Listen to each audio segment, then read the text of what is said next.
আমাদের জীবনে বিপদ ঘটলেই আগে আমরা ফেসবুকে শেয়ার মারি। কথা কন, ফেসবুক আছে না নাই? এখন ছেলেপেলারা এগুলো খুব ইউজ করে, আর আমাদেরকে পেলেও আমাদের উপর নির্যাতন চালায়। সেলফির নির্যাতন।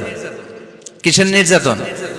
প্রতিদিন কত হাজার সেলফি যে তোলে, আর আইসাই হাত দুইটার এরকম বাঁকা করবে, কইরা এইভাবে সেলফি তোলে। আমি কই এটা কি স্টাইল? কয় গ্যাংনম স্টাইল। এইভাবে বাঁকা হয়ে সেলফি। কি স্টাইল? Gangnam style. তো এই সোশ্যাল প্ল্যাটফর্মগুলোকে আমাদের ইসলামের পক্ষে কাজে লাগাতে হবে। আমাদের প্রিয় শিল্পী মশিউর রহমান ভাই বললেন যে অ্যান্ড্রয়েড দিয়ে যেন আমরা ছেলে মেয়েদেরকে কোরআনের তেলাওয়াত শিখাই, ইসলামী সঙ্গীত শিখাই। এই অ্যান্ড্রয়েড যেন আমাদের চোখের জিনার কারণ না হয়ে যায়। এই অ্যান্ড্রয়েড ফোন যেন আমাদেরকে জাহান্নামী না বানায়। The decision is years. সিদ্ধান্ত আপনার। একটা শক্ত সিদ্ধান্ত আপনারে পারে জান্নাতের অধিবাসী বানাতে, আর আপনার দুর্বল সিদ্ধান্ত শয়তানের হুইসপারিং, শয়তানের ওয়াসওয়াসাতে কাবু হয়ে যখন আপনি এটার মিসইউজ করবেন, এটাই আপনাকে জাহান্নামী বানাতে যথেষ্ট। The decision is years.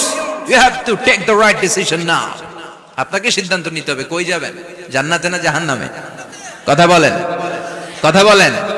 মালিক তুমি জান্নাতে, তোমার পাশে আমায় একটি ঘর বানিয়ে দিও, একটি ঘর বানিয়ে দিও। পড়েন আমিন। The people of paradise and the people of hellfire never be equal ever. The people of paradise and heaven gain the ultimate success in life. যারা জান্নাতি আর যারা জাহান্নামী তারা কখনো সমান হতে পারে? যারা জান্নাতি তারাই সফল। এজন্য সিদ্ধান্ত আপনার। আপনার একটা শক্ত সিদ্ধান্ত আসতে হবে যে আমি কিভাবে ইউজ করব ফেসবুক, কিভাবে ইউজ করব এই মোবাইল। আল্লাহ আমাদেরকে সহি সমঝ দাও। চিল্লায় পড়েন আমিন। বিশ্বনবীর ভালোবাসা ছাড়া জান্নাতে যাওয়া যাবে? আল্লাহকে যে পাইতে চায় হযরতকে ভালোবেসে, আরশ কুরসি লৌহ কালাম না চাইতে পেয়েছে সে। হযরতকে ভালোবেসে আরশ কুরসি লৌহ কালাম না চাইতে পেয়েছে সে। ঠিক না?